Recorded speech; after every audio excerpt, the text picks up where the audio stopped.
Hi everyone. Recently, ETS announced a series of exciting TOEFL IBT enhancements.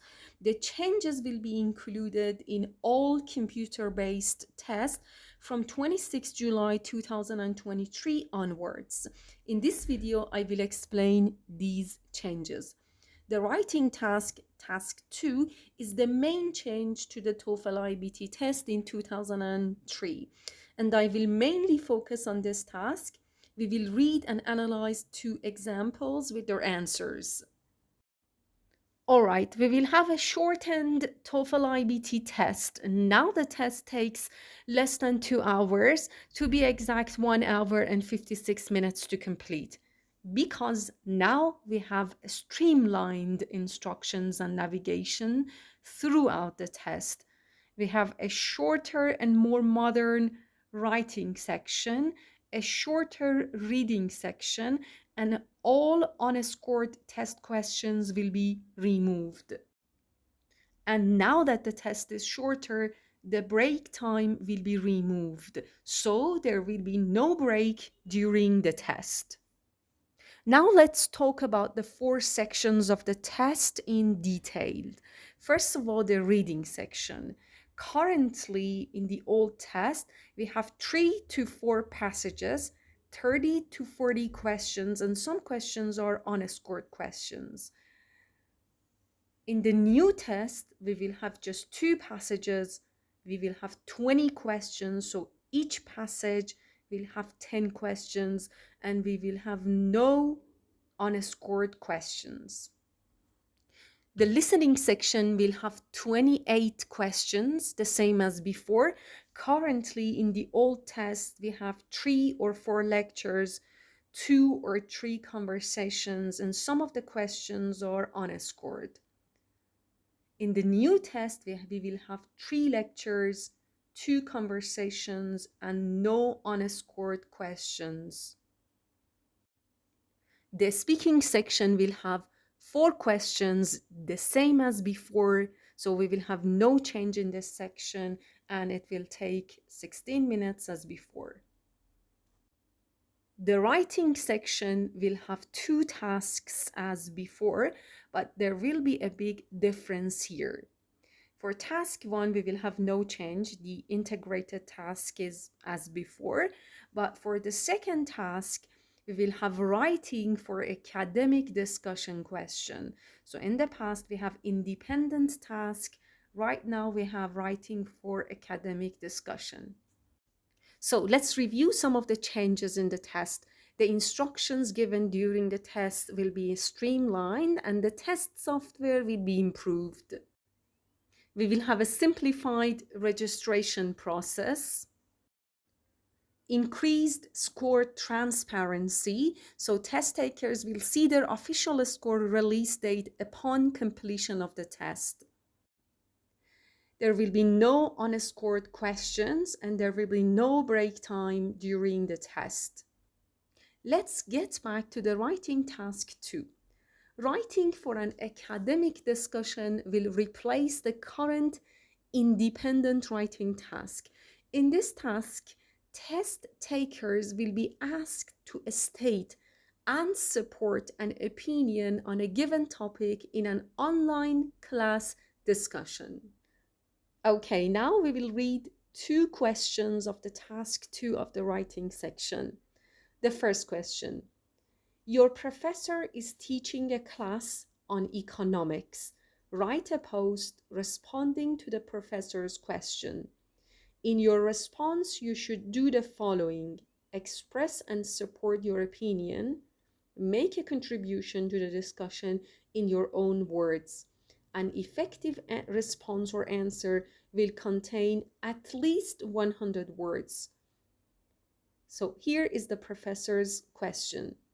Our current unit looks at tourism and the benefit it has on a country's economy. Many argue that while tourism can indeed be a money-making endeavor, it can do more harm than good, especially tourism to small, remote places that are not heavily populated.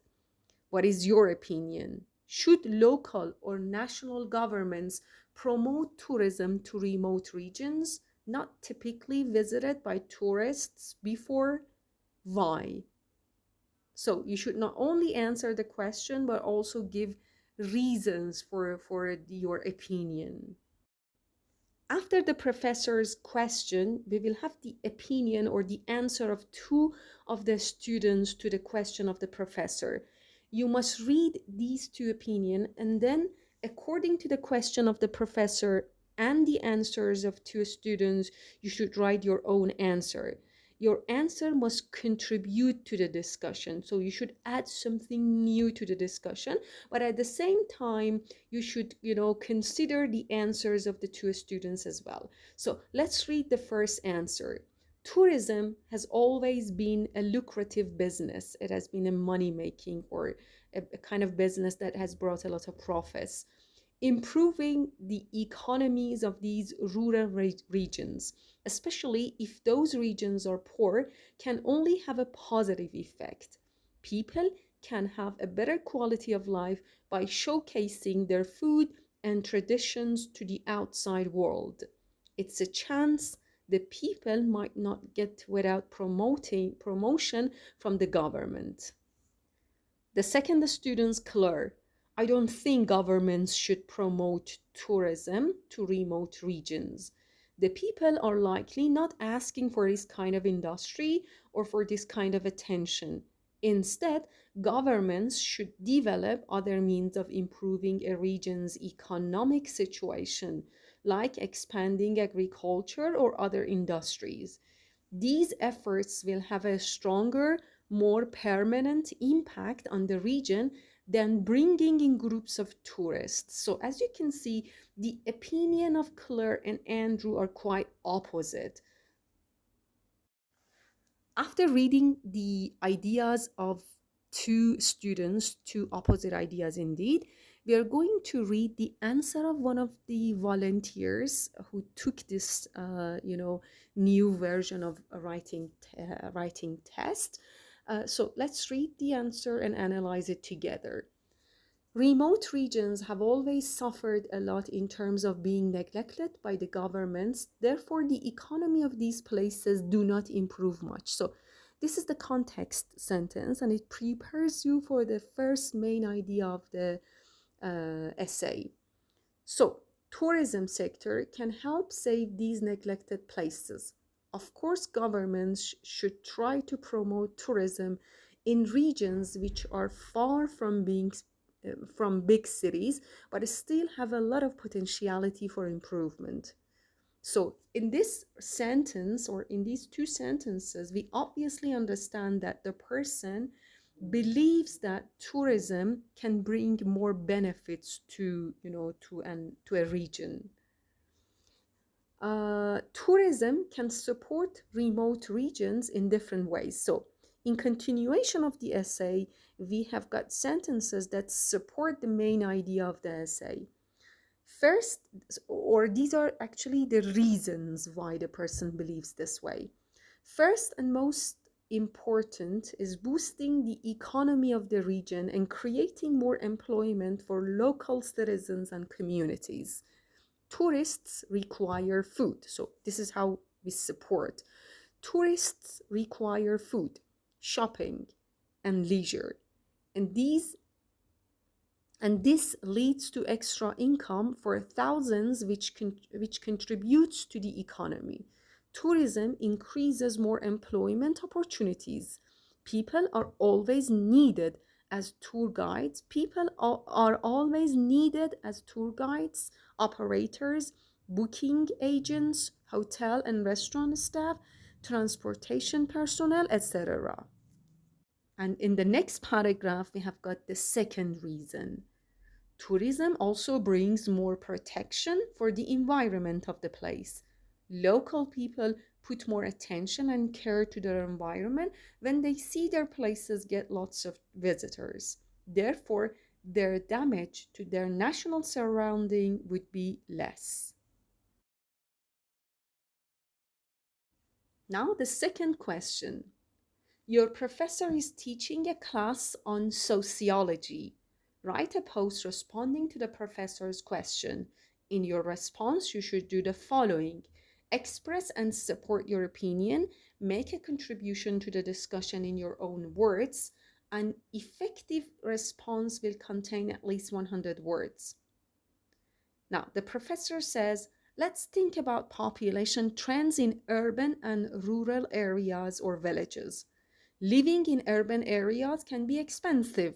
Nonetheless, when they have a choice of where to live, people in some countries do not wish to live in rural areas, even if the cost of living there is lower.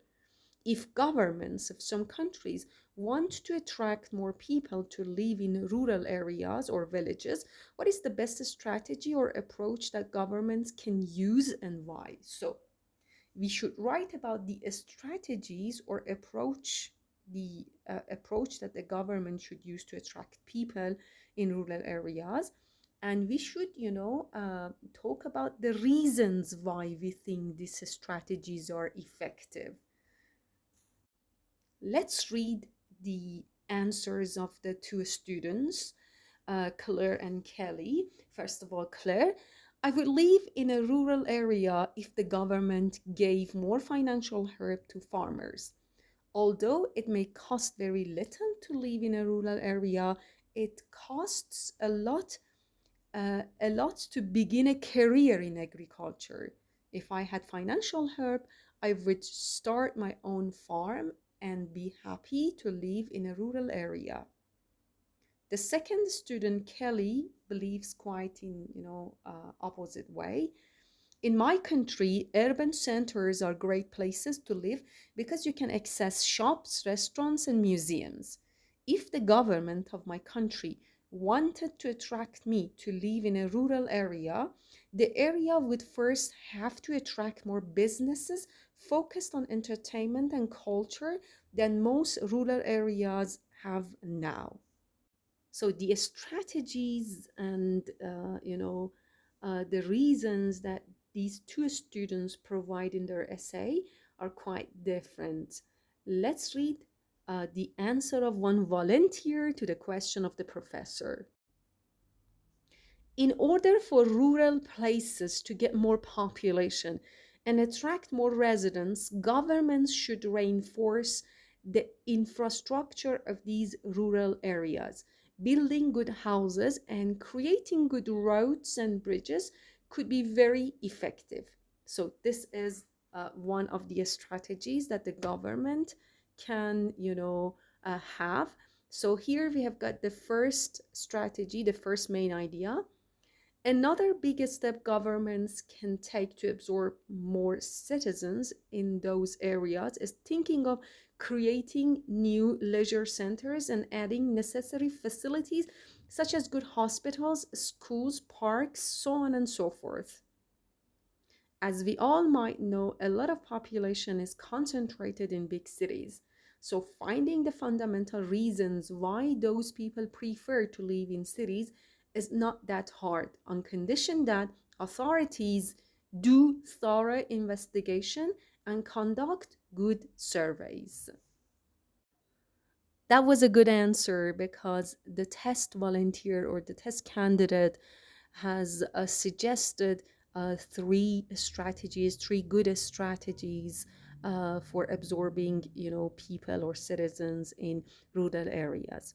Thank you so much for watching this video. I hope you found it useful. Don't forget to subscribe to the channel and like and comment the video. Thank you so much. Until the next video, bye.